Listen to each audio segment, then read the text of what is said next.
రాదురా ఏ విజయం నీ కోసం నా కోసం ఎటుపోదురా నువ్వు చేసిన కష్టం ఎప్పటికైనా సొంతం కాలంతో పయనించేవాడికి కానిది ఏముంది సాధనతోనే సాధ్యమవ్వునని సదాశయంతో సాగర ముందుకు రాదురా ఏ విజయం నీ కోసం నా కోసం ఎటుపోదురా నువ్వు చేసిన కష్టం ఎప్పటికైనా సొంతం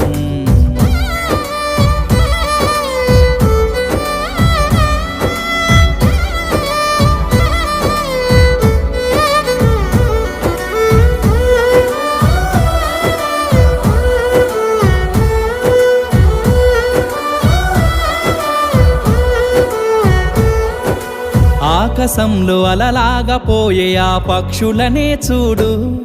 అనుకున్న గమ్యమెంతున్న గాని అవి